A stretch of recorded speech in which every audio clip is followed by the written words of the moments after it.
যাকে দেখি নাই তাকে ভালোবাসি, এই ধরনের মানসিকতায় এরা আক্রান্ত না। আচ্ছা, এই দেখার মধ্যে দেখলে পরে বিএনপি খুব একটা সুবিধাজনক অবস্থানে নাই এদের কাছে। ফুটপাতে যে দোকানদাররা বসে জিজ্ঞাসা করে দেখেন তো দিনে কত দিতে হয়, 200 টাকার কমে একজনও নাই। ইলেকশন ইজি হবে না। আপনি তো আমাকে সময় দেন, আপনাকে আমি কারণটা ব্যাখ্যা করতে পারি। কারণটা হলো কি, শুনেন, বিএনপি কিংবা জামায়াতে ইসলাম এই দুই দলকে এদেশের তরুণ ভোটাররা সরকারে দেখে নাই।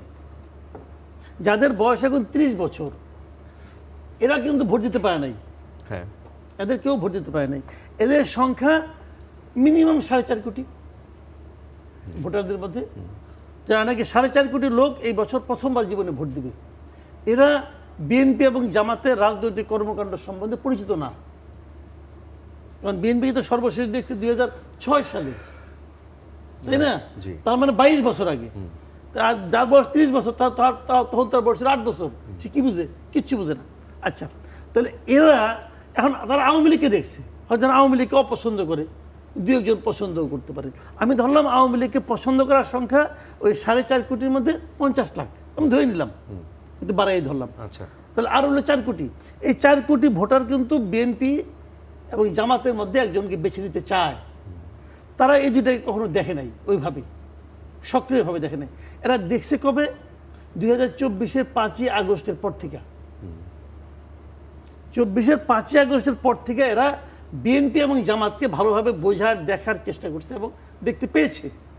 এই 2024-এর 5ই আগস্টের পর থেকে আজকে পর্যন্ত বিএনপি এবং জামাত এরা মাঠ পর্যায়ে, ঢাকা শহরে বিভিন্ন জায়গায় যে সমস্ত কর্মকাণ্ড করেছে, যদি সেটা আপনি বিচার করেন, এটা বিচার করেই কিন্তু এই ইয়াং ভোটাররা ভোট দিবে। এদের আর কোনো লিগেসি নাই রে ভাই। যাকে দেখি নাই তাকে ভালোবাসি, এই ধরনের মানসিকতায় এরা আক্রান্ত না। আচ্ছা, এই দেখার মধ্যে দেখলে পরে বিএনপি খুব একটা সুবিধাজনক অবস্থানে নাই এদের কাছে। তারা দেখেছে, যেমন ধরেন আমি উদাহরণ দিয়ে বলি, ফুটপাতে এখনো চাঁদাবাজি হয়। ফুটপাতে যে দোকানদাররা বসে জিজ্ঞাসা করে দেখেন তো দিনে কত দিতে হয়, 200 টাকার কমে একজনও নাই। আগে কত ছিল আওয়ামী লীগের? আগে এরকম ছিল 150-200 টাকায় ছিল। এখন বড় বাইরে 200 থেকে 300 হয়েছে, 200 to 300 এর মধ্যে ফ্ল্যাকচুয়েট করে। এই টাকাটা কোথায় যায়? কেউ না কেউ তো তুলে। কে তুলে? ছাত্রলীগ তুলে, ছাত্রলীগ, যুবলীগ, শ্রমিক লীগ, এরা তুলে? এরা কেউ তুলে না। তাহলে ওইটাকে কে প্রতিস্থাপন করেছে? অন্য কেউ করেছে। কে করেছে? ওরা আমাকে নাম বলতে চায় না, আমি আর জানতে চাই না, কিন্তু আমি তো ধারণা করতে পারি কে তুলছে। তো এখন যারা তুলছে তাদের প্রতি কি তাদের সিম্পেথি বাড়বে? বাড়বে না। আবার এর বিপরীতে জামাতের পক্ষ বলতেছে যে আমরা কিন্তু কোনো চাঁদাবাজি করবো না, হ্যান করবো না, বলতেছে তো ওরা এটা মিলিয়ে নিচ্ছে যে হ্যাঁ তাই তো, ওরা তো চাঁদাবাজি করতে আসে না।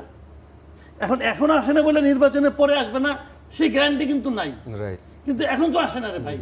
তো এইটা কিন্তু মানুষ মেলাবে ভাই।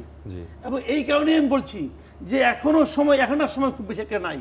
তারপরেও বিএনপির জন্য এখন যেমন ধরেন আপনার গণমামলা, একটা মামলা হত্যা প্রচেষ্টার মামলা, অমুকের পায়ের পাশ দিয়ে একটা গুলি গেছে, এই জন্য ওটা গুলিটা তো বুকেও তো যেতে পারতো, অতএব এটা হত্যা প্রচেষ্টা। এই জন্য ওখানে 222 জনের নামে মামলা। এই 222 জন কে কে? অবধারিতভাবে ওই এলাকায় আওয়ামী লীগ করে, আওয়ামী লীগের সমর্থক অথবা এলাকার সম্পন্ন ধনাঢ্য ব্যক্তি, তাদের নাম দিয়ে ওরা ফোন করছে, ভাই টাকা দেন, আপনি নাম কেটে দিই। এগুলো ঘটনা ঘটছে, সব জায়গায় ঘটছে। এই সমস্ত মামলার বাদীকে দেখেন তো 90% ক্ষেত্রে হলো বিএনপি প্লাপান, হয় বিএনপি, নাহলে যুবদল, নাহলে ছাত্রদল, অথবা বিএনপির নামধারী।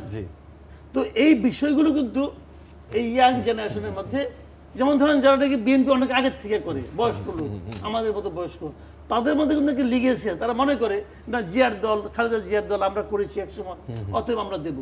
কিন্তু এই ইয়াং